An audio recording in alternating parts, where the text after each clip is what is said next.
Listen up. Welcome to the PowerShell Podcast, the podcast for PowerShell and the PowerShell community. And now, here's your host, Andrew Plaw. Hello, everybody. Welcome to another episode of the PowerShell Podcast.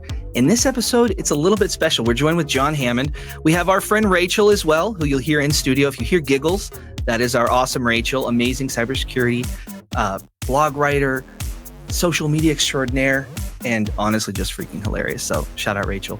But we have a very special guest today. John Hammond is joining us live and in the flesh. We are in Utah together, security researcher, YouTuber, educator extraordinaire. If you're in the security community, you've probably heard of him a time or two. But we want to talk about PowerShell, career, security, and who knows what kind of tomfoolery we will get up to. But John, welcome to the podcast. Hey, thank you so much, Andrew. This is awesome. Super excited to dive in here with you. It's been a fun week so far. So I appreciate you coming by and some awesome dinner shenanigans we got up to last night. But I want to get started off with the nerdy PowerShell stuff, which we all love here. And you have an interesting perspective as someone who has been very hands-on, seen a lot more than your average person. So you have a bit of an informed perspective, which I love probing at. So I want to get started off with PowerShell attacks. So you're seeing PowerShell being used in attacks. You've seen it used several times, right? Yeah. Oh, goodness. And thank you. I realized I'm super excited to get down in the nerdy tech stuff and have something really tactical. We've been chatting on the webinar, kind of lofty, big cybersecurity broad strokes. But I think getting the chance to zoom in and narrow down on PowerShell is a lot of fun for me. But no, I'll admit, hey, I'm a security researcher over at Huntress, and we tend to see a lot of living off the land attacks, and folks might hear that all the time for just, technology, software applications that are just native to the operating system, built in and installed by default. PowerShell being one of those in Windows, and now PowerShell Core being just about everywhere else too, Mac, Linux, etc. But goodness, PowerShell is certainly pretty powerful and can be used and abused for a whole lot of malware, lead hacks, tradecraft, and neat things. Hey, can dive into any direction there with that. Where do you think we should go? First of all, I want to highlight that it's a great topic because I think, and I know, in fact, there are a lot of easy wins that people who are using PowerShell have it in their environment can make to make it more secure. Because we tend to hear PowerShell being used in attacks and like, oh no, PowerShell. But the truth is any great tool can be used for good or bad. And if you have security features in your product like PowerShell does, and you're not taking advantage of them, you're kind of doing yourself a disservice. So hopefully at the end of this, people can have some takeaways, some practical things they can take back. Maybe they enable constrained language mode, more on that to come. But I want to talk about PowerShell attacks because that's juicy, that's sexy. Let's start there. What are you seeing in PowerShell attacks these days? What is a go-to command maybe that you're seeing? Cool. Yeah. If I may, I'd love to add just a bit more context because I know some folks might say like, what the heck? PowerShell? Like that's not malware. You don't see that like that. Well, it can be chained together with so many other natural native scripting languages. And I'm acknowledging, look, PowerShell is a scripting language. You can see the source code, you can read it, it's human readable. It's not the hardcore leet compiled binary like a C program or Rust or whatever. So you're not digging into a disassembler or a debugger really to look at what PowerShell might be doing. You can just kind of unravel what is oftentimes obfuscated code, like it's masked, it's hidden, it's just represented in different ways. So a regular human being like you or I wouldn't be able to make a whole lot of sense as to what is there in the script. You'd need to unravel itself. The thing is, PowerShell needs to do that just as well. So you could oftentimes maybe try to tinker and tweak and find where it won't now execute or invoke new code, but that just actually display it, show it out to you. Do something like a write host or something simple rather than an invoke expression, which could be bad news bears. Invoke expression is certainly used and abused. You can see that with a lot of its alias IEX or invoke web requests to pull something down like a download cradle, IWR, the alias for that one. But the one that I love to chat about is, I'm sure you're familiar, add type, where you can like bake in a whole C# class to do all the sweet stuff you could naturally do in like .NET managed code. That gives you a whole lot of capability that really, look, the whole rest of the Windows operating system might be able to roll with. So I always raise an eyebrow when I tend to see add type coming together in some artifacts. Yeah, anytime I see a bunch of string being turned into something that's not a string, makes me a little scared. And add type is one of those where, yeah, you get a whole bunch of cool C sharpness in there. Can I turn it right back to you, though? Look, is PowerShell going to get detected by your antivirus engine? Yes or no? Is it going to get detected? I mean, I think that with the AMZ is a big one people refer to. Yep. Okay. Something that came up as you were talking about the obfuscated code would be deep script block logging, which is a way that PowerShell deobfuscates it. It checks out like the core thing that's being run. You get some insight into what's actually going on, but that needs to be kind of configured ahead of time. Which oftentimes when people are responding to things, it is not done. Yeah. Like all the obfuscation, again, they're small, silly tricks, but I got to say, I think oftentimes that can slip past Windows Defender or some other antivirus. And I always, I don't know, I go back and forth in my head. Like sometimes security researchers and nerds and geeks want to write their own malware just to see it come to life, just to develop their own payloads. And I'm thinking like, dude, I'd love to do something cool and neat in Rust or Go or Nim, but look, PowerShell works just fine. And if you make it little amorphous and make it a little bit more interesting with the obfuscation, you could probably slip past. So I just keep that in mind. I love referring to PowerShell as duct tape, and you can use it to tie and as a great pivot point and a leverage point. And guess what? It can be used in not such a good way as a pivot point and a leverage point, which we see quite a bit. But I think there are some measures you can take, not just relying on AV. You know, if you are doing some logging, you can maybe get some alerts in your SIM, but then you got a lot of logs if you're having this on every machine. Can you help color the picture for me for that? Because I know you've got PowerShell transcription logging, right? And script block logging. Is that the same as you said, deep script block logging? I think it's like a checkbox on the GPO. It's been a while since I've implemented it, but it's part of that script block logging where it actually logs the code that is being run and goes down to the lower level things that are actually being ran. Yeah, I think that's a lot more advantageous than just traditional PowerShell transcript. Is that right? I might be. Yeah. Okay. PowerShell transcript is very verbose. There's a lot to it. It's a bit more than that. Yeah. Gotcha. It's a different event you need to search for as well. Well, hey, I'm learning too, just as well. We're all here to learn. Hey, there's a lot of PowerShell features. I saw some table, and I believe I included it in the previous episode. Maybe I can grab that for the show notes, where it compares the security features of different languages. And PowerShell is very strong when it comes to them. Because it's everywhere already, unless people have put it through their head, we need to go through and check out our configurations. What GPOs do we have? Do we have any? Do we have conflicting? Do we have multiple? Getting a hold of that was sort of one of my tasks in a previous job. And shout out to PowerShell for making that a bit easier. But constrained language mode is another one of those tools. Yeah. A big tool that I think helps get rid of some of those pivot points we were talking about. Invoke expression, add type, I believe, is one of those that is also not allowed. Yeah, that would definitely not be allowed in constrained language mode. Yeah. Are you seeing people with constrained language mode enabled? Are these only advanced orgs? Yeah, that's what I hear. Yeah, I feel like, I don't know if it's some like urban myth that we just tend to talk about in like our own sanctum sort of thing, but I don't know if I am understanding probably sometimes it's hard or tough to get that into a production environment. I don't know what sysadmins might need to do with whatever they might do, but look, there's also no language mode, I think. Is that right? I think there is a language mode where you can do like nothing. Nothing. In which case, look, I'm good with that, guys. But you got that, you've got constrained language mode and then traditional full language mode. But I would love to spot check. I know PowerShell 5, I think, is when constrained language mode came out. 5 or 5.1, something like that. Yeah, it's been around for a while. So I'm sorry, to add the background here, constrained language mode is, again, where you are limited in the amount of commandlets that you might be able to run, or anyone might be able to run in the PowerShell interpreter. So that's a cool little trick that will just break, that will just stop, that will just functionally get in the way of any automated scripts or payloads, which is usually what you'll end up seeing with a lot of malware. Again, automated, commonplace, just spray and pray stuff. But there are some caveats. I mentioned, that version number like PowerShell 5 or 5.1 means that there's a little bit of a threshold. If you've got some scrappy threat actor and they just switch back to like PowerShell version 2, well, then they can just do whatever they want again. Yeah, and they can bring that binary or the files that are needed for that. That's wild. Yeah. So you need to have that blocked. If you don't have it intentionally blocked, someone could just bypass every single security thing you've done and just run the old thing.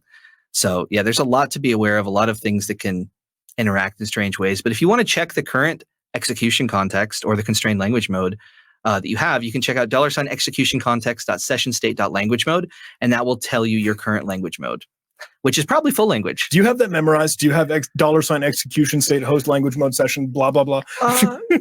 No. Do I have the about_language modes help file open? So shout out to the PowerShell help system. A lot of great stuff there. And a special shout out to the conceptual documentation, which is about_topic. So get help about_. You can see a whole bunch of stuff there. About_*. So you can grab all of those. But yeah, it's a tricky situation where there are all these features and it does require time. And I know there's so many competing interests in when you have to take inventory of your environment and secure things, but I definitely think it deserves a spot on your board of tasks to do. I think it can be pretty high impact and at least give you the peace of mind. But it's kind of interesting. So you say you're not seeing many orgs have this implemented. Not constrained language mode by any means. But you're seeing other things? Sometimes some script logging, but rarely. I got to admit, no, I haven't seen much just to address the PowerShell attack surface. I think it's just because, look, it's ubiquitous. Look, it's everywhere. It's like, well, we can't grapple with this because it's an uphill battle. But I think just getting the awareness, getting the messaging out is what needs to be done. So, hey, kudos to you. Thanks for doing the show and getting all that info out and about. Hey, whenever we make the world more secure, the world we live in is more secure. And I think a lot of the orgs that are at risk are not only the big shops. It's everyone is responsible for security. It's a shared responsibility between all of us. So it's important that we're making those strides. And it is a lot. There are a lot of settings, and just hearing it on a podcast mentioned is one thing. You're going to have to read documentation. There's an awesome book by a security researcher at Microsoft, Miriam Wiesner, PowerShell Automation and Scripting for Cybersecurity, Hacking and Defense for Red Teamers and Blue Teamers. It'll walk you through a bunch of this configuration stuff, show you where to go, get you set off good from someone from Microsoft, because there's a lot of features. So if you're still learning PowerShell, learning all this in addition to it, can be a little daunting. Make it easier for yourself. Find the right resources and expense them. And if your boss doesn't expense them, talk to him. What the heck? Send him a calendar link to me. We'll have a chat. Now, I want to pivot a little bit into people in PowerShell who are trying to get a little bit more in security. They're interested by it. We are hands-on sometimes. We are all aware of security and the risks that it can impose, but sort of making that transition into more of a security-focused role. What advice do you have for someone looking to make a transition like that, where they have that background where they can solve things and figure things out, but haven't quite made the move? Good question. As I think the first thing that I'd probably throw at the dartboard is like, look, play. Just experiment, tinker, and tweak. I really am a big fan of PowerShell ISE. I know that might not be everyone's favorite. We could certainly fall down the rabbit hole of like Visual Studio Code and all the other places we can experiment and start writing some scripts with PowerShell, right? Trying to automate, try to tackle a project. If there's ever anything that you have read online or you're interested in, or even just some monotonous stuff that you'll need to go through for, I don't know, some compliance crap, or hey, something that you just want to make sure you can configure in your org, or even just simple small hosts, automate it and try and do that with PowerShell. It's fun to experiment and to play and to find new commandlets and to see, okay, what these aliases are. If you're, I don't know, pick your poison, if you're an alias fan or not, verbose, one way or the other. But you grow that muscle, and there's no shame in Googling around, researching. You can ask ChatGPT here and there. Like, look, it's just a matter of learning and getting a chance to play with it. Tons of resources out there, and we can dig into those. But what say you, Andrew? I don't know. Do you have a different take? Am I barking up the wrong tree? Pretty similar. One thing I always recommend anyone trying to learn anything, find a way to do it safely. So get your VM, get whatever kind of setup, get a CTF environment, pen tester lab, whatever you need, some safe way for you to experiment, not on your work computer. So you can have some handrails up so you don't go wild. You can have some trust in what you're doing and learning, and just being curious. Follow your passion and don't undersell yourself. If you're listening to this podcast right now, a PowerShell podcast, you have some PowerShell skills, so don't undersell yourself. And I believe that there's a lot of security orgs out there that appreciate someone with some scripting and automation background. And I think you can leverage some of that. Combine it with some other things. I always love when people write blogs or do any form of content to prove knowledge and prove the ability to communicate. I think that goes goes a long way. But yeah, those would be some of my recommendations. But I want to talk about CTFs because I personally love them. Ooh. I've done a few, written some blogs on them. I think they're such a fantastic resource, especially if you've never done one. Mm-hmm. I love it when conferences have those like entry level CTFs to not super hard hacker stuff, but get you in there, get you checking out some things and letting you realize that it's possible. Because for me in security, just like with PowerShell, people who are actually doing it, magic. I thought they could do things. I think it's John the Ripper or Jack the Ripper, that program.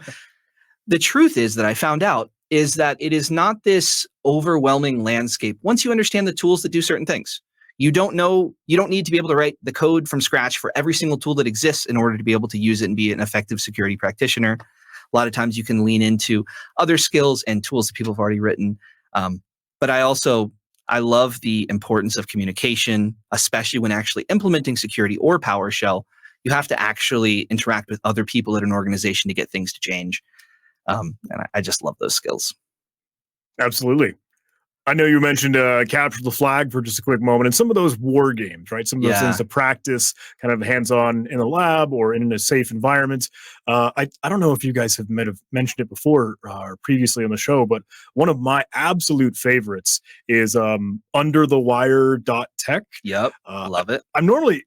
I hear of Over the Wire, and that's one for like Linux and Bash and how you kind of being on the command line, the terminal there.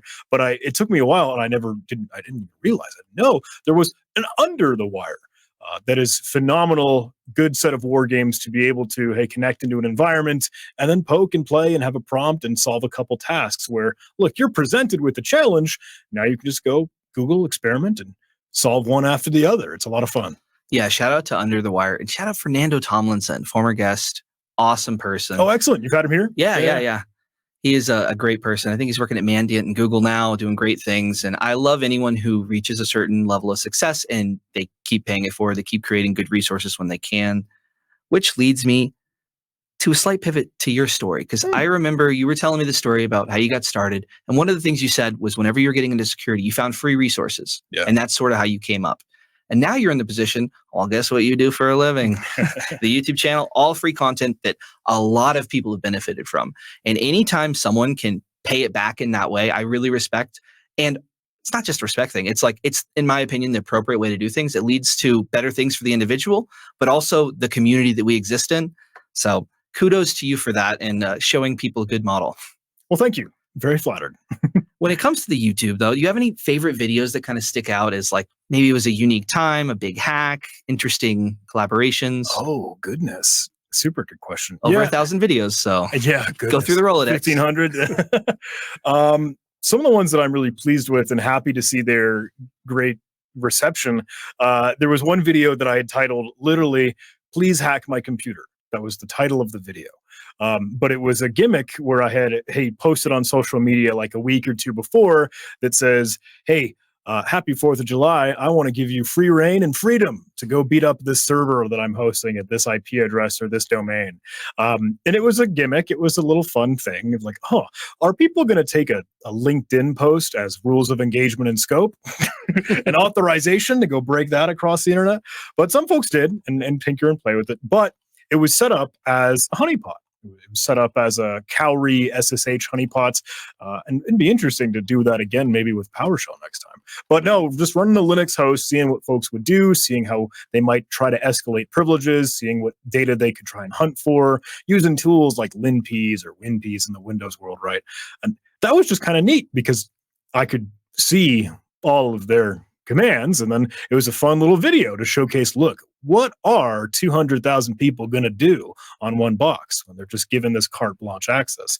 And that video, I'm very pleased, blew up. It's got 1 million views. It's one of my favorites, and I'm just happy that was a success. And I think it's very, very cool to give the idea of a honeypot to someone if they've never heard of that before. When you've got the pretense, hey, please hack my computer, I hope that's a fun and exciting thing that someone might listen in on. Yeah, and I think you mentioned this on a webcast we did for PDQ earlier, which was when you can make ideas a little bit accessible to people and kind of meet them where they are. You don't have to put things in the most obscure, fancy terms. Make things a little bit approachable. And I think your channel does a fantastic job at that. But I want to highlight an interesting scenario where I saw you in the zeitgeist of pop culture, which was the Apex Legends hack. So do you remember that time period? It wasn't too long ago. I do. What was the situation there? There were some hacks going on. There were some cheaters. Yeah. So Goodness. Hey, forgive me if I'm rambling, if I take too long to kind of cover the backstory here. Apex Legends, big video game, a lot of gamers, and playing in some big collegiate tournament. Collegiate's not the right word, but competitive tournament where there's like $5 million on the line because, hey, you've got some of the top gamers, players in the world ranked up there. And during the competition, during the live event with money on the line, one individual kind of starts like freaking out on his mouse and keyboard, and he just shouts. He just says aloud, like, "I'm being hacked. I'm getting hacked right now, like live playing the game." And that's weird. You don't often see that outcry from a competitive video game competition. But it sounded like there was another player who experienced the exact same thing. And it started to get a little spook. Like, what the heck? Is this video game being hacked live in a competition from one of the participants, from someone remote? What is going on? How's this all happening? So the community and the industry tried to follow along. And I guess there was some individual in the community who was more well known or notorious or infamous for some mods or hacks to the game, Destroyer 2009. And there was some rabbit hole that we all went down to go figure out, what did Destroyer 2009 do? Is this real? Is this all facade? Is it a hoax? What's happening? But very, very cool to do some of that detective work. And I try to team up with some other content creators and influential folks to see what is the story there. Bob? Yeah, I was very curious. Was it server side? Was it client side? And I saw you on a stream with Pirate Software, and I was like, oh my gosh, they're breaking this bad boy down. What ended up happening with that? I will be the first to admit, I don't know if that individual ever disclosed publicly everything that vulnerability or exploit was.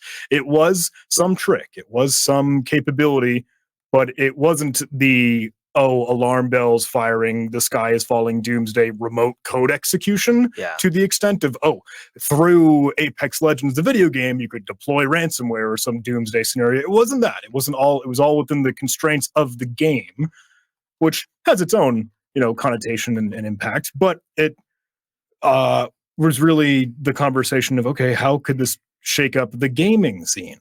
And that is still at least something I think to get a lot of folks interested in what security is a part of in our world. It affects all of us, not just the people working in IT, people enjoying a casual game of Apex Legends, I guess competitive, not so casual. But are you seeing a lot of spearfishing attacks, or have you heard of spearfishing attacks at some of those big streamers or big gamers where people are targeting them, maybe trying to get something on the computer? Is that a common thing? Yes. Probably short answer, yes. It's not too far-fetched to even think of that scenario in others. If we wanted to pull some current events, right? Recently, CDK, one of the car dealership software and toolings that had an unfortunate incident, then we started to hear companies and organizations come out of the woodwork where they had emails or phone calls or messages coming at them for people claiming to be from CDK, all for a lie, all for a scam, all for more deceptions, and to further take advantage of what was already a confusing situation. And that happens time and time again. So adversaries will always take advantage of any of that uncertainty and chaos. Are we ever going to be fully secure as a world? What do you think? Maybe when the computers turn off. But then you got doors. So physical security. Physical security, I feel like, is overlooked a lot of times. Oh, yeah. In a major way. Like some orgs have some things figured out. Most orgs don't really consider the physical security side of things. I guess if you're getting maybe physical pen tests, you do care. I think it's like industry specific, though. It's sort of like, what's the standard? Which is why I like frameworks and things like that for security stuff that really helps increase the posture of all these companies. So the standard is hopefully a little bit more secure. Yeah. What is your take on compliance and the compliance standards? Do you think that they're effective means of implementing security? Do you think there's room for improvement? I don't know. So I'll go out on a little bit of a ledge and let me say, look, I'm operating at the edge of my understanding because I don't do compliance. I don't play in that pool. I'm not a part of that world as much as many others, much more experienced and eloquent than I am. But I think, as a humble John opinion, whatever it is, whatever it's regulations, whatever it's some policy, whatever it's something to help guide and put a structure around something, security, tech, software, whatever. Yeah. At its core, I think it is good because look, it's a step in a direction. And I don't know if it's a good direction yet. We don't know, but it's a step somewhere rather than sitting doing nothing, rather than this being the Wild West where, look, there's no structure and guidance in one way or another. I'd like to think, look, at least we're putting an effort there. So I think maybe, I don't know, long-winded way, like I think there are things we should be compliant towards and work in an effort to. I think it does help employees be empowered to actually drive change. Yeah. Which is always helpful. I also think similar things can be said about cybersecurity insurance, where it's like it's a good excuse to get all these things crossed off your list. And if that's the justification you need to use, enjoy it. Even if it's not perfect, not our final form. But I appreciate that there is a lot of effort put into those things. And that's its own, like understanding all the different frameworks and getting a good understanding. I feel like you can specialize in that for sure. So I want to understand the why. 1,000 videos, right? 1,500 videos. You're clearly very passionate. What's the why? Is it just you love security? Do you love helping others? Do you love the excuse to learn? Where are you with like what drives you? Thanks. No, that's just, I appreciate you asking that question because it's not one we, not something we dig into as often as it's good to. Yeah. When I try to revisit or find the center, right, the core, my message, I flip-flop. I get a little bit wishy-washy. It's really hard to nail that down. I hope to offer high quality, great education and make that freely available and accessible as far and wide as I can. But I think one of the core components of my stuff, if I may say, is that it's always a demo. It's always showing you it. I try to say, when we joke about show and tell when you're over in kindergarten or preschool or silly elementary school and you want to show and tell something that's cool and fun and you like it. I think this stuff is cool and fun and I like it. And I want to show, not just tell. I don't want it to be a talking head video for all that time. I want to do the thing and show it to you. I hope that's really impactful where you can see all of the mistakes, all the rough running into the walls and rabbit holes. I hope there's a lot of good value in that. So show, not tell. I like that approach. And I think it definitely resonates with those who watch. Like the passion comes through. And I think it's helpful for content. It's a little bit easier to be engaged when the person talking about it cares too and is interested as well. I've definitely been in some classes where you can tell the professor had given the same talk a handful of times. Well, that's interesting. When you think about maybe 10 years from now, do you have any big goals or metrics that you're looking at? Maybe there's a certain conference you want to speak at, maybe overseas, a nice location. Oh, I don't know. Probably not the, hey, go to some conference at some location to do something. I don't think that's on a bucket list or checklist of what to do next. I would like to keep amplifying everything that we're already doing. I'm not trying to hit a subscriber goal or a viewer number or whatever. I just want to keep pursuing it and hope that it helps where it can. So I'm a big fan of efficiency. Yeah. And I like to make the best use of my time. And I think that in a position where you can empower others, that's such a fantastic use of time.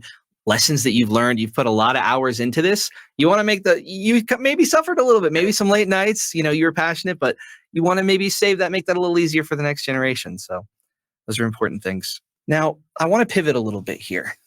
Oh, you got real serious. I got a little serious. We're getting off the IT path a little bit. Okay. How do we unwind? Because I personally struggle with when you are yourself. Hang on. I thought this was the PowerShell podcast. the PowerShell People podcast. Okay. All right. But I'll play ball. For me, it's been a struggle. So I'm trying to get some advice for me. Yeah.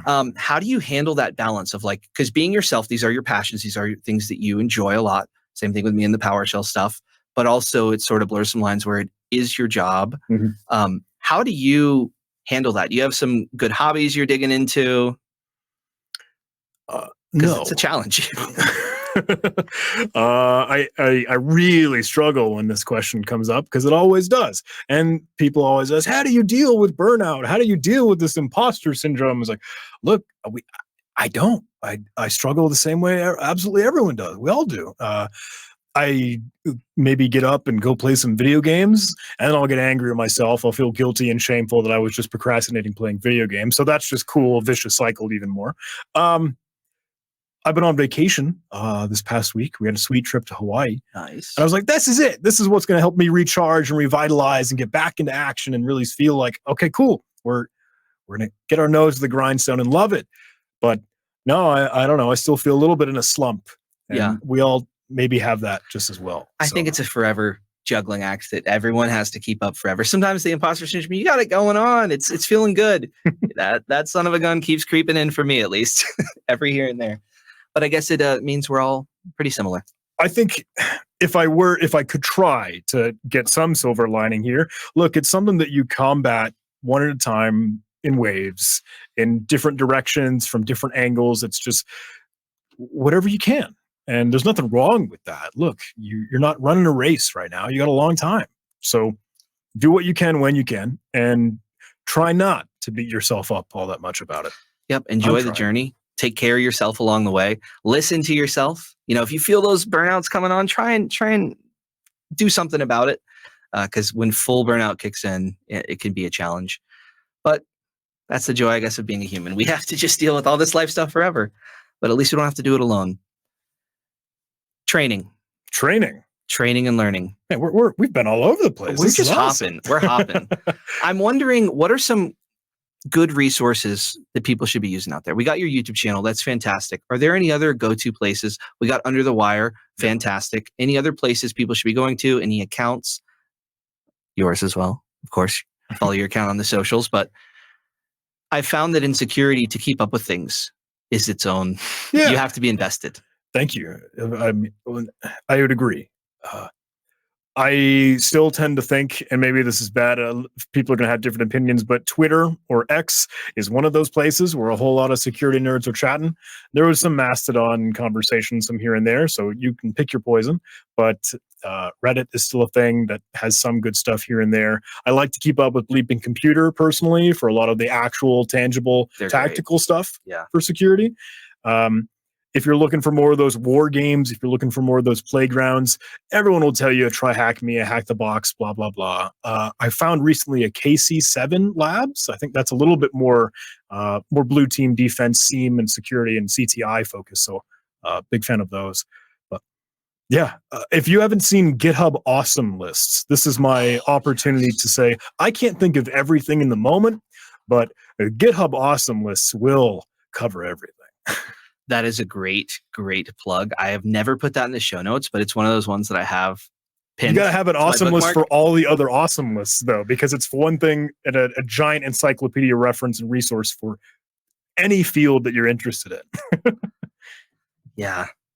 And there's a lot of fields to be interested in. That's one of the benefits about being in IT, is that we always get to keep learning, flexing that learning muscle. And something I reiterate a lot is like learning how you learn and working on that skill over time, because you're going to keep doing it forever. How does John Hammond learn? Well, I learned from videos and tutorials, and that's kind of how I fell into, what I tend to do these days. Hands-on real quick. Yeah. Is what I'm getting. Yeah. Yeah. I want to play with it. I want to see it. And that's why I've always been banging that drum, show not just tell. Yeah. So are you tactile learning, like outside of IT stuff? I agree. Yeah. I need to be able to actually try something to have it retained. I spent a lot of time in my career at that kind of frozen state where I'm just trying to learn as much as I can, get an idea of the landscape before getting hands-on. Wasted a bunch of time doing that. I have maybe broken myself in my mind of when I go to like a classroom or some scenario or something where someone were to present or distribute and deliver information. This is awful. So I'm going to, again, maybe I'm falling on my sword, but I cannot function with PowerPoints that are all bullets and text that's like 9-point font. Yeah. I can't see it. You can't read it. I'm not learning anything. So I'll die on that hill. Yeah. No PowerPoint presentations from you.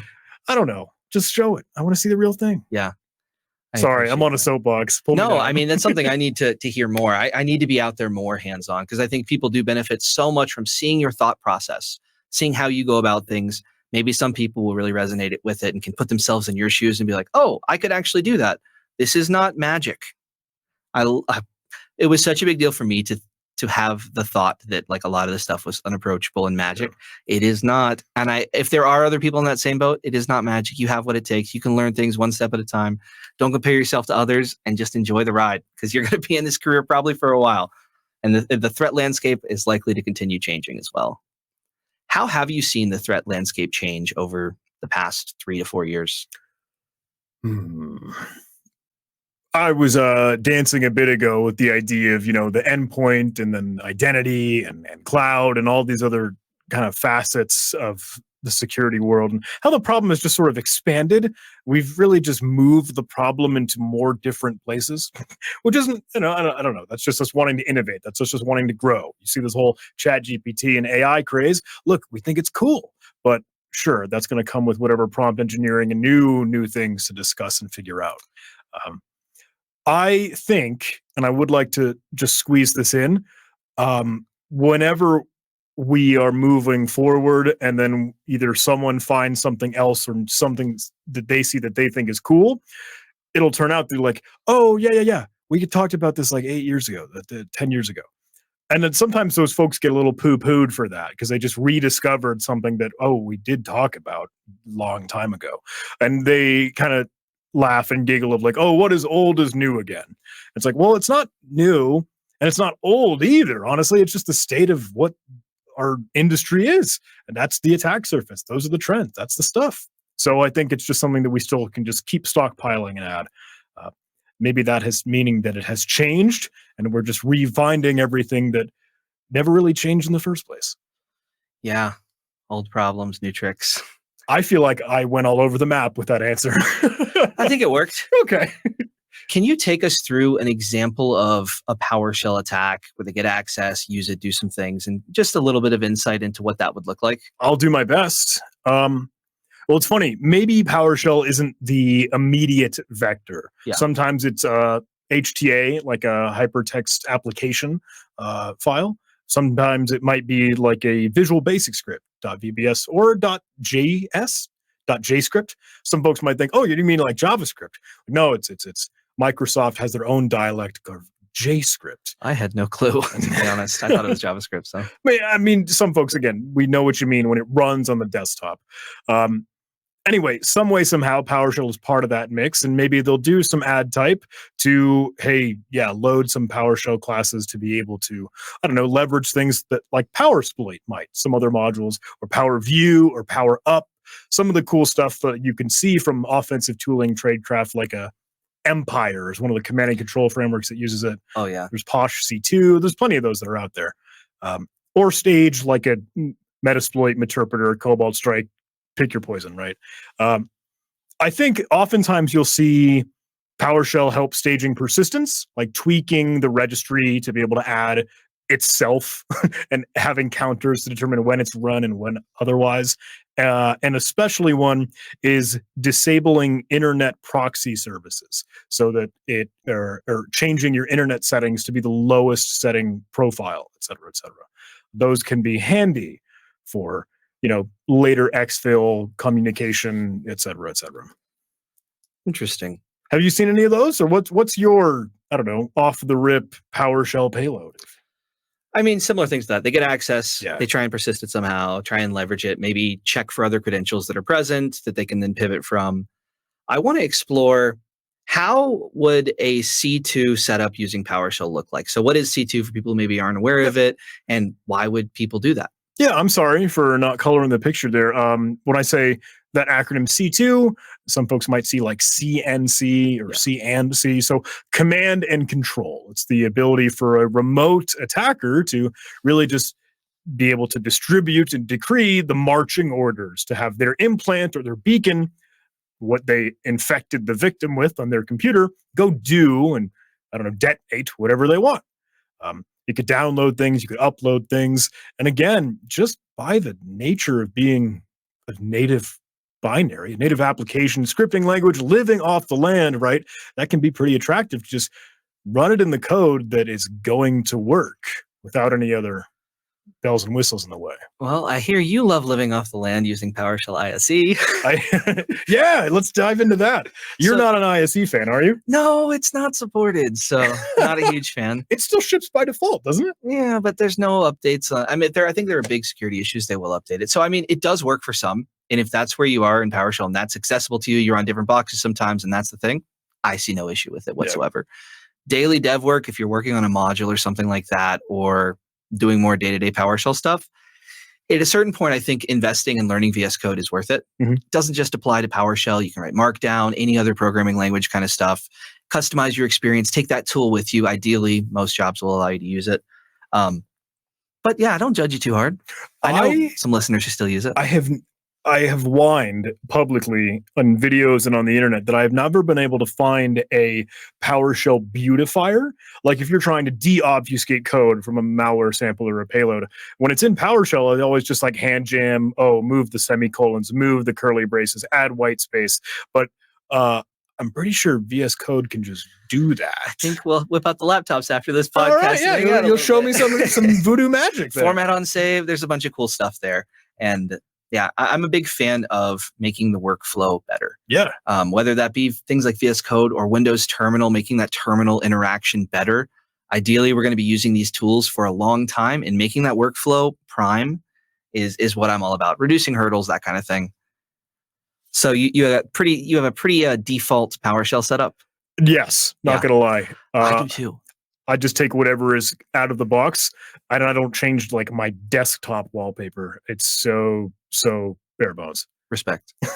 I've been on both ends of the bandwagon. I'm like, I need some fun things to do. I want to feel excited again. Oh, let me get all these cool new fonts and let me change my prompt to look super sick. But sometimes it's a distraction. Sometimes it is helpful. Shout out to Posh Git. If you're using Git a lot, check out Posh Git. Yeah, it shows you like if you're behind, if you're ahead, the name of the repo, all kinds of helpful stuff for the devs out there. And this is again one of those crazy pivots you've been seeing. What role does culture play in security? Oh, that was out of left field, man. I'm getting and wiggling around over there. Moving and shaking. I dig it. No, I mean, look, you hear us on this podcast just bantering and cracking jokes and having fun and talking about, what might very well turn into real impact business world security conversations of, look, we're talking about ransomware, we're talking about hackers, we're talking about malware. But the end of the day, we're still slapping our hand against the keyboard. Yep. It's weird to polarize those in those two different directions, but I think when you can just have fun and enjoy what you're doing day in and day out, that's part of the culture. And when you have these threats that you're up against, when it's, a red versus blue, whether you gamify it or not, when it's not a game, knowing there are real threat actors and real adversaries doing real damage to real people, you can take it seriously, know when to do that, and know when to realize, okay, we just need to enjoy what we're doing here. Otherwise, we're going to get that burnout, that imposter syndrome, that mental fatigue, et cetera, et cetera. So it's the balancing act, but working on it as a team. Work on it with your peers, with your colleagues, with your friends, and laugh and joke like us two nerds on the podcast. Yep. No shame and blame. Those are very counter to making productive progress, whether that be on like software type stuff or security type stuff. People are afraid to say things. It's not going to be a good day when things go awry. I want to bring Rachel onto the podcast. Oh, Rachel's still here? Rachel, hello. She's been giggling. Don't act like you haven't seen. She's holding her breath like, I can't laugh. I know, I've like been trying to move away. Like, I don't want to be a bother, but y'all are hilarious and nerds and whatever. No, this has been totally sports talk. We're No nerd professionals. talk here. We Yeah. are extreme professionals. So Rachel, you do my job. Ask John a question. What question do you have for John? Uh-oh. I actually have one that I wanted to ask on the webcast this morning. Okay. So had you not found like a niche in cyber, or had you not been like attracted to that field, what do you think you'd be doing today? Oh, I have no clue. When I was a young whippersnapper, I was I'm gonna either lose or earn some like nerd street cred. I was a theater kid. You were. No kidding. Me too, man. There's been a bunch of us at lunch that were theater kids. I played trumpet. I was in the band. I also did like men's choir sort of thing. So a lot of artsy fartsy creative music and thespian stuff. Maybe I don't know if that helps understand what I do for a living or not. But yeah, I did a lot of that. And maybe I would still be acting or I would be playing trumpet if that somehow made money. Any of nice those? Jazz band? Okay. John the Jazz Guy? Yeah, we're going to change the channel name. YouTube is now going to be John the Jazz Guy. Yes, it's just you playing jazz in public. Really badly? Because I probably don't remember anything of playing trumpet. You remember that saxophone guy? The Careless Whisper guy who'd like walk into malls and like play the saxophone Careless Whisper. Yeah. It's not as funny as it was at the time. It was hilarious. At like the time. a few years. Yeah. Yeah. More than a few. I think it was like 10. Okay. We're a little older than we might be. Wait, it was 10 years ago? I think so. Probably. I was like a child. We weren't children 10 years ago. They don't need to know that. No, I think it was like 10 years ago. Anyways, I have a question for the audience. Please reach out to me directly with your answers. Have you ever had a shrimp chimichanga? I'm just throwing it out there. I'm very curious to test. Are shrimp chimichangas a thing? And if not, they probably should be. I hear that they're amazing. Rachel, any thoughts? You like chimichangas? Yeah, I do love a good shrimp chimichanga, but what I love better is getting a fishing hat that has pickles all over it every time I play pickleball. What do you think? What do you think about PowerShell though? PowerShell. I've dabbled in PowerShell. I like it. I'm sorry. I mean, like I've scripted in PowerShell before. It's been a minute, so I would need a refresher. Usually when I hear the word PowerShell, I think nerd. So would you rather type ls or get-child item? LS. It is child item, right? I'm not totally. Yeah, get child item. Okay, cool. I was like, I'm going to make a fool of myself. Yes, I was going to ask about that too. Do you enjoy the verbose nature of PowerShell? How you can read the command and tell what it does? Because that's what ls won't give you. What does ls mean? Oh. Yeah, and that's what like I always got really confused with Linux because like you really have to know exactly what you're trying to do if you like boot into Linux. Like you have to know exactly what you're trying to do. You have to know exactly how to get there. Is it a capital V? Is it a lowercase v with the parameter? Yeah. Yeah, just give me a GUI. Just give me the stinking GUI. I don't care if I can do less. I can still figure out how to do it. You can. And for one-off tasks, I think that's a great approach. It's just when you get to like, oh, I got to do the same thing multiple times, or I want to solve a problem forever. That's where scripting can come into things. But it sounds like you need to attend our PowerShell user groups internally. I would love to. Come on by. And we're also, thanks to some advice from you, we're starting up a security one internally. So if people are out there, they don't have a security meetup where there's other like-minded people trying to implement security, getting you all on the same page, maybe different teams as well, I highly recommend it. Any chance to collaborate and communicate outside of just responding to crises, always a good thing. Maybe open up the floor for some tabletop exercises. Nice. Do you have a favorite, maybe a deck, maybe a game for maybe tabletop a card. exercise? Maybe a card game. Oh, I love the way you guys teed up. It's just subtle. So I am a big fan, and this is absolutely, I want to sing the praises of some other incredible people.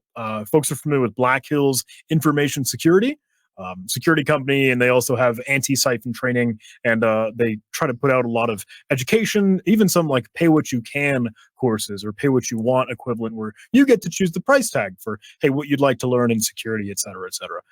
Anyway, sorry. They have also put out this product or opportunity exercise that's called Backdoors and Breaches. And it is literally a card game. It's something you get a deck and a dice, and you kind of treat it like almost Dungeons and Dragons. That's the fun play with the name of Backdoors and Breaches, where you can simulate like a tabletop exercise or an incident response scenario where you and your team get to discuss, we see a threat actor that broke in through some misconfigured VPN, doing some lateral movement, actually exfiltrated with DNS over HTTPS. And like you talk about each of the components, who's doing what, who's calling what, and what's going to go wrong, so that you could actually role play those scenarios without I'm fumbling, but without needing to actually live it in the doomsday scenario. You don't want that. And that way you have ironed out all the things that could possibly go wrong. Like, I don't know, one of the top engineers is out on vacation, or hey, the CEO decided to quit the business and become a rock star. Like all the weird, wild antics are fun things to have those conversations with your team. So backdoors and breaches. Backdoors and breaches. And you don't want the first time you do a tabletop exercise to be in response to something. You really don't. Save yourself the time, have some fun, work on some skills as well. Rachel, I'm thinking we should host a community Discord one at some point. Yeah, I'm kind of thinking that Yeah. too. That would be really Girl, cool. the same wavelength. Whoa. Crazy. This room, it's got some magic in it. All right, John. Well, you've succeeded so far in answering the questions. So far. Now it's everyone's favorite time, and that's the common parameters. Dun, dun, dun. They're going to stump me here. Yes. So I want to get just a simple one to get us started. What's one time something went wrong? Maybe YouTube, maybe career. Maybe you typed your password in plain text in your YouTube chat and sent it to everybody. I don't know. What is something that went wrong, and how did it end? What did you learn from it? I don't know if I have a good candidate for this one. I have a little bit of a story that I think is just funny, but I don't know if there is too much to pull some insight or tech out of. So if you're fine with just, the off the wall story, there was one YouTube video that I did release, and it was on a tool called Honey Badger. And Honey Badger is a tool for OSINT, or open source intelligence, and geo OSINT. So it automates the process of using like the Google Maps and geolocation API. So if you had enough Wi-Fi signals in like your netstat command output, you could just slap it and give it to Honey Badger, or it would just automate with an implant. And that way it would find your real world location and plot it on a map. So I made a video on it, and I was like, I'm trying to be extremely careful to not pinpoint a Google Maps indicator for my house and where I am physically in the real world. And actually, once I put it out, there was a little bit of a concern from some of the scam baiting community folks, thinking like, hang on, we might not need to show and tell all of the magic tricks for some security stuff. And I even remember hearing community members that are saying like, John, that's touching the hot stove, holding your hand for a little too long there. But I don't think it's any secret. It's an open source tool. It's Honey Badger. It's free. It's out and available. But, it's funny to have some of those conversations of what's right, what's wrong, what's weird, gray line, white, black and white. I don't know. So I don't know if that's a failure on my part or not, but I did take down the video within an hour. Yeah. Were you panicking a little bit? I was upset because I'm like, I put so much time in this video. I have to remove it. But it's probably the right thing to do. And I appreciate the world keeping me in check. Let's fast backwards 5 years. So we're in the past. What advice do you have for John then? What are some maybe things that you've found like, oh crap, I should have worked on that sooner? Oh, I would give myself the advice to start to specialize. I feel like I have fallen into, again, being a content creator crap of like, I'd like to showcase a little bit of everything. Like, hey, look at the red team stuff. Hey, here's how you can make malware. Oh, but check out the blue team stuff. Here's how you can do detection engineering. You should be doing some of that CTI, threat intelligence analyst stuff. But that's all for the endpoint. Don't forget about the cloud. You could be doing that in Azure, AWS, GCP. And actually, you know what? There's a little bit of some of that stuff going on the dark web. Threat actors are talking about this stuff. So you could be tracking all those different individual groups. And it's like, extremely overwhelming because we have such a wide field. I've never felt like I've picked one. And did people tend to say, oh, you can be a jack of all trades, or some silly label to put on it? Or, hey, you could be have knowledge a mile wide but an inch deep. I feel like I find myself in there sometimes. Like, look, I'm not an expert, and I don't like to call myself an expert by any means. I don't think many people do. Right. There are no experts in cybersecurity because this field is just too dang big. But it's like, I wish I chose one that I would hang my hat on in a certain way. I don't know if I've ever found that. Interesting. So what do you think? I mean, that's some advice for me. I'm taking that. I'm like, okay, kind of think about specializing. It's weird. I feel like a crappy reality. It's like, no, I want to learn everything. Well, I think it's helpful to know a bunch because you have a pretty solid perspective. Right. And when you're interacting with other people who specialize, you can offer a lot of context and help them Whereas if you were the one to do it solo for like this super, you have to write some kind of implant or something like that, maybe a little out of scope. Those are skills you could get, but yeah, I don't know. I think there's pros and cons to both approaches.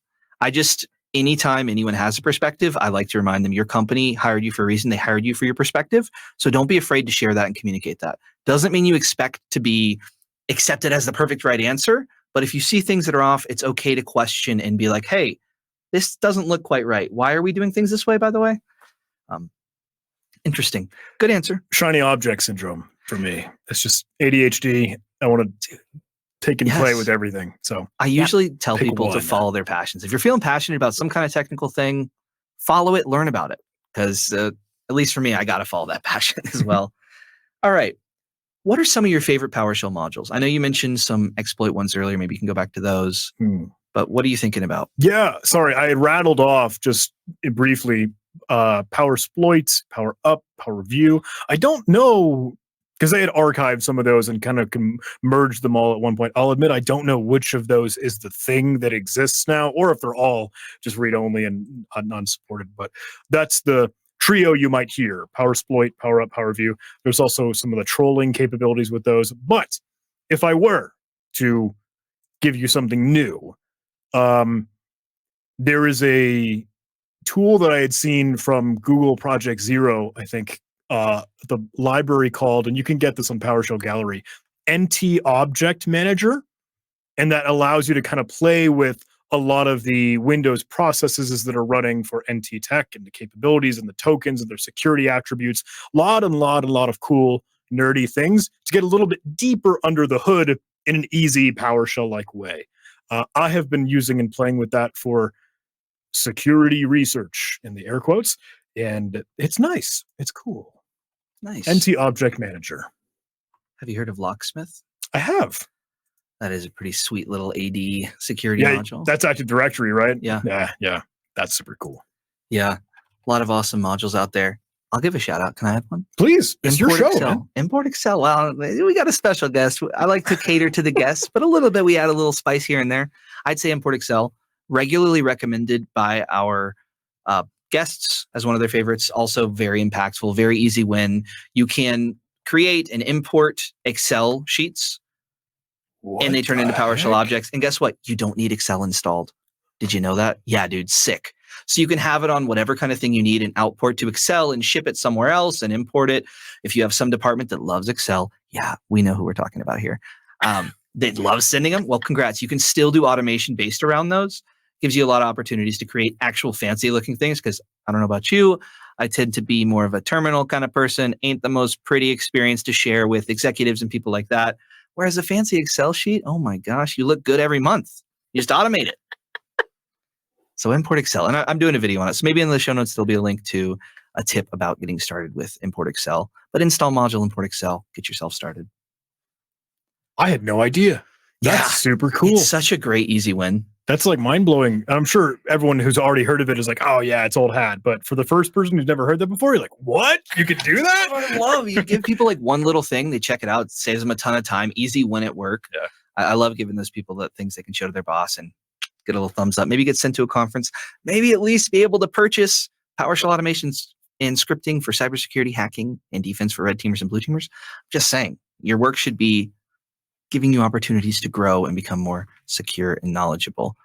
Well, thank you, John Hammond, so much for joining us. Thank you, Rachel, as well. And for everyone out there, thank you for listening. If you're driving to work, if you're walking, if you're running, if you're swimming, very cool wearing your ears while you're swimming. Thank you so much. Leave us a like, comment, subscribe. Give us a review on Apple Podcasts or your podcast platform of choice. Much appreciated. Check us out on the PDQ Discord. Discord.gg/PDQ. Oh my gosh, that's simple. I can remember it. I say it every week. Thank you all for listening. Thank you all for being here. Have a great rest of your week. Thanks for listening to the PowerShell Podcast. The PowerShell Podcast is a PDQ production, making device management simple, secure, and pretty damn quick.